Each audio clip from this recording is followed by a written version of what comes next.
السلام علیکم ورحمۃ اللہ وبرکاتہ۔ گلشن صحرا میں جا کے دیکھ، کیا شان ہے ولی کی یہ قرآن میں جا کے دیکھ۔ چھٹ جائیں گی ابھی بھی ظلمت کی آندیاں، غوث البرا کا دل سے تو نعرہ لگا کے دیکھ۔ کھل جائے گی ابھی بھی دل کی کلی کلی، ایک بار غوث پاک کا نغمہ تو سن کے دیکھ۔ مل جائیں گی دونوں جہاں کی نعمتیں تجھے، غوث البرا کو اپنا وسیلہ بنا کر دیکھ۔ کی جائے گی تجھ پہ بھی زیارت حضور کی، آنکھوں میں غوث پاک کا نقشہ بسا کے دیکھ۔ اور تجھ پہ بھی ہوگی غوث پاک کی نظر کرم ضرور، تجھ پہ بھی ہوگی غوث پاک کی نظر کرم ضرور۔ اس دن کو ذوالفقار تو شاہد بنا کے دیکھ۔ ناظرین گرامی، روایت میں آتا ہے کہ کتب الکتاب حضرت شیخ عبد القادر جیلانی الحسنی الحسینی حضرت غوث اعظم رحمۃ اللہ علیہ جب نماز ادا کرتے تو بہت زار و قطار رویا کرتے، یعنی گریہ زاری کرتے۔ روتے روتے آپ کی ہچکی بن جایا کرتی تھی۔ جب آپ رحمۃ اللہ علیہ مسجد میں اپنے مریدین اور شرکین کے ساتھ باجماعت نماز ادا کر رہے تو اللہ پاک کی محبت میں، عشق میں اتنی ڈوب کر عبادت کرتے کہ ان کے شاگرد آپ کی رفاقت انگیزی کو دیکھ کر، یعنی رونے کے انداز کو دیکھتے اور کہتے، اگر اصل نماز دیکھنی ہے تو غوث پاک کی دیکھی جائے، آپ رحمۃ اللہ علیہ کی نماز پڑھنے کے انداز کو دیکھا جائے۔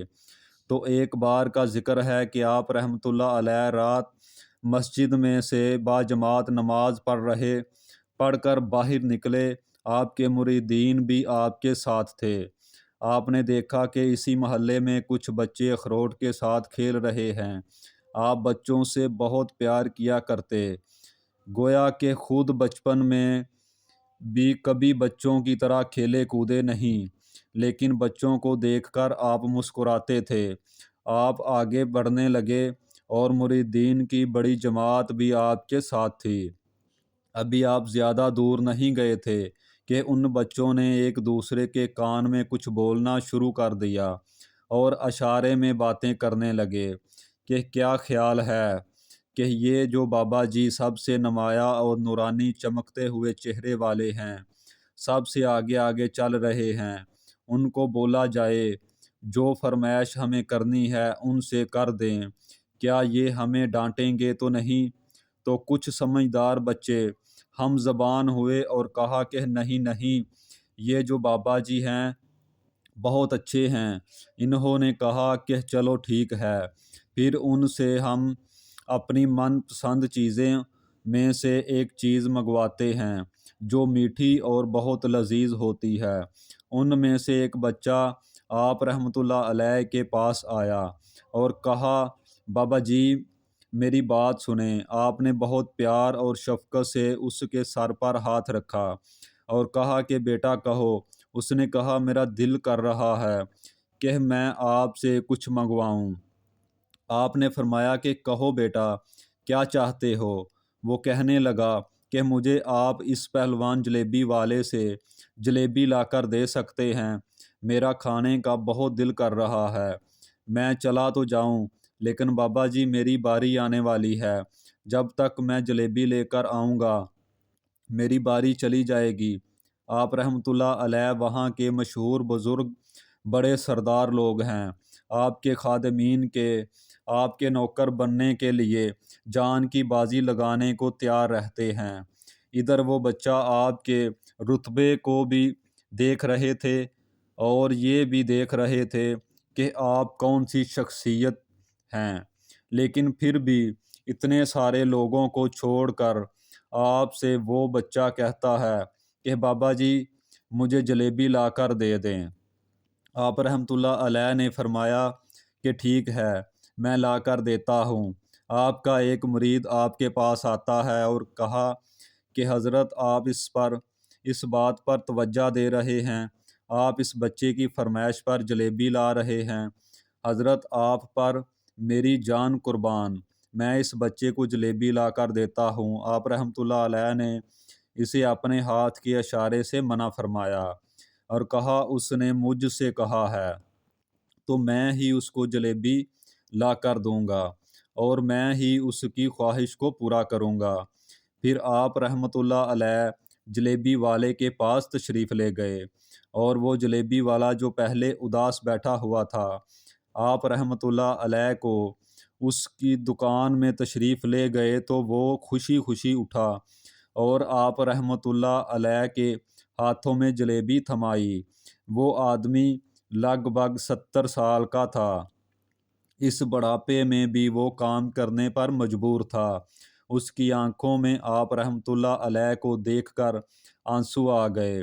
اس نے روتے ہوئے کہا کہ اللہ کا لاکھ لاکھ شکر ہے کہ اس نے میری دعا سن لی کہ آپ رحمۃ اللہ علیہ کے میری دکان میں قدم لگے۔ میں کئی دنوں سے آپ کے انتظار میں ہوں۔ میں جانتا تھا کہ آپ ضرور آئیں گے۔ آپ رحمۃ اللہ علیہ نے فرمایا کہ تمہیں کیسے پتہ تھا؟ تو وہ کہنے لگا، حضرت عرصہ ہوا، کئی مہینوں سے میرا کاروبار نہیں چل رہا اور میرا کاروبار دن بدن ختم ہوتا جا رہا، فاقوں تک کی نوبت آ گئی ہے۔ مجھے اپنی فکر نہیں تھی لیکن اپنے چھوٹے چھوٹے بچوں کی فکر تھی۔ اس بڑھاپے میں اللہ تعالیٰ نے اولاد تو دے دی ہے لیکن میں اس کو پالنے کا کوئی بندوبست نہیں کر پا رہا تھا۔ میں نے اپنی اس پریشانی کا ذکر کسی سے کیا تو اس نے کہا کہ ایک فلاں شہر میں چلے جاؤ، وہاں پر کوئی ایک فقیر ہے، اس سے دعا کرواؤ، وہ جس کے لیے دعا کرتے ہیں اس کا کام بن جاتا ہے۔ میں اتنا پریشان تھا کہ اس آدمی کے کہنے پر اس فقیر سے ملنے چلا گیا۔ اس کو تلاش کر کے میں نے اس سے کہا کہ تم میرے لیے دعا کرو تاکہ میرے کاروبار میں ترقی ہو جائے اور میرے رزق میں برکت ہو جائے اور تنگ دستی دور ہو جائے تاکہ میں اپنے بیوی بچوں کا پیٹ پال سکوں۔ فقیر مجھے دیکھ کر کہنے لگا کہ تم پرانے پیرانے پیر غوث اعظم دستگیر رحمۃ اللہ علیہ کو نہیں جانتے؟ میں نے کہا میں نہیں جانتا۔ تو وہ کہنے لگا، حیرت ہے کہ تمہیں یہ بات پتہ نہیں کہ وہ ولیوں کے سردار ہیں۔ میں تو بہت چھوٹا فقیر ہوں، میری دعاؤں میں اتنا اثر نہیں ہے۔ غوث اعظم رحمۃ اللہ علیہ جس کے لیے بھی دعا کر دیں اس کا بیڑا پار ہو جاتا ہے، اور جب اس دور میں غوث اعظم رحمۃ اللہ علیہ خود موجود ہیں تو پھر ہمارا کیا مقام ہوگا ان کی دعا کے آگے؟ ہماری دعا کچھ بھی نہیں ہے۔ میں نے کہا کہ اگر یہ بات ہے تو مجھے بتائیے کہ غوث پاک رحمۃ اللہ علیہ مجھے کہاں ملیں گے اور میں کہاں جاؤں ان سے ملنے کے لیے؟ وہ کہنے لگے کہ وہ جیلان میں ہیں، تم ادھر چلے جاؤ۔ ہماری کیا جرت ہے کہ آپ کے لیے دعا کریں؟ آپ رحمۃ اللہ علیہ جس کے لیے بھی دعا فرماتے تو اس کا بیڑا پار ہو جاتا ہے اور اس کو کہیں اور جانے کی ضرورت نہیں ہوتی۔ حضور جب اس فقیر نے مجھے یہ بات کہی تو میں فوراً جیلان شریف میں آ گیا اور یہاں پر میں نے آپ کی تلاش شروع کی۔ آج دیکھیے کہ آپ خود بخود چل کر میری دکان پر تشریف لائے ہیں۔ اب دیکھیے کہ آپ کے آنے سے کیسا نور آ گیا ہے۔ حضور میرے حق میں دعا فرمائیے، اللہ پاک میری زندگی کو آسان کر دے۔ مجھے اپنی بیوی اور بچوں کی بہت فکر ہے۔ آپ رحمۃ اللہ علیہ نے فرمایا کہ پریشان ہونے کی بات نہیں ہے، اللہ تعالیٰ سب معاملات ٹھیک فرما دے گا۔ یہ کہہ کر آپ تشریف لے گئے، اس بچے کے پاس آئے اور اس کے ہاتھ میں جلیبی دی۔ ابھی وہاں سے جانے والے تھے کہ ایک دوسرا بچہ آیا۔ اس نے کہا کہ بابا آپ نے اسے جلیبی لا کر دی ہے، مجھے بھی جلیبی لا کر دیں۔ آپ نے کہا کہ ٹھیک ہے، میں تمہیں بھی جلیبی لا کر دیتا ہوں۔ یہ دیکھ کر آپ کے مرید بہت غصہ ہونے لگے کہ حضرت آپ نے ایک بچے کے لیے یہ کام کر دیا ہے، نہ آپ کی ذات بہت اونچی ہے، ہم ہیں نہ آپ کے کام کرنے والے، ہم اس بچے کو جلیبی لا کر دیں گے۔ لیکن آپ رحمۃ اللہ علیہ نے فرمایا کہ نہیں، یہ بچے مجھ سے کہہ رہے ہیں، میں ان کا کہا نہیں ٹال سکتا۔ حضور آپ بہت مصروف شخصیت ہیں، ایک چھوٹے بچے کی باتیں سن رہے ہیں۔ آپ نے ہاتھوں کے اشارے سے انہیں روکا اور فرمایا، اللہ تعالیٰ نے ہمیں جس کام کے لیے چنا ہے بس ہم وہ کام کر رہے ہیں۔ تم لوگ اللہ پاک کی حکمت کو نہیں سمجھ رہے۔ پھر آپ جتنی بار وہ بچے آپ کو وہ بھیجتے رہے، آپ رحمۃ اللہ علیہ ان کے لیے جلیبیاں لاتے رہے، حتیٰ کہ آخری بچے کو بھی آپ نے جلیبی لا کر دی اور وہ مزے سے جلیبی کھانے لگے۔ جلیبی کھانے کے بعد وہ آپ کو دعائیں دینے لگے اور کہا کہ آپ بہت اچھے ہیں، جیسا کہ آپ کے بارے میں ہم نے سنا تھا آپ ویسے ہیں، آپ اخلاق کے بہت عمدہ ہیں، آپ کی سخاوت کے بارے میں ہم نے جتنا بھی سن رکھا تھا آپ اتنے ہی سخی ہیں، ہم آپ سے بہت خوش ہیں۔ آپ رحمۃ اللہ علیہ مسکرائے، بچوں کی خوشی دیکھ کر آپ کو دلی اطمینان ملا۔ اب نماز کا وقت ہو رہا تھا۔ آپ نے مریدین سے کہا کہ چلو نماز پڑھنے کے لیے مسجد میں چلتے ہیں۔ وہ سب مل کر مسجد میں چلے گئے اور اللہ تعالیٰ کی عبادت میں مصروف ہو گئے۔ کئی دن گزر گئے لیکن مریدین ابھی تک یہی سوچ میں تھے، کیونکہ آپ کے شاگرد تھے اور آپ کے ہر عمل کو دیکھتے تھے۔ اگر آپ کو کچھ ایسا عمل کرتے دیکھتے جس کی انہیں سمجھ نہ آتی تو ان کے ذہنوں میں کئی سوال آتے۔ آپ رحمۃ اللہ علیہ یہ بات جانتے تھے، لیکن آپ کو پتہ تھا کہ خود قدرت کی طرف سے انہیں جواب مل جائے گا اور خود قدرت کی جانب سے انہیں بتا دیا جائے گا۔ بچہ اگر جلیبی کی فرمائش کر رہے تھے اور بار بار آپ رحمۃ اللہ علیہ اگر جلیبی والے کے پاس گئے تو اس میں کیا حکمت تھی؟ چنانچہ ایسا ہی ہوا۔ بہت جلد ان کو جواب مل گیا، کیونکہ کچھ دنوں کے بعد وہ بوڑھا جلیبی والا خوشی خوشی جلیبی کا ٹوکرا لیے آپ کی جانب آ پہنچا۔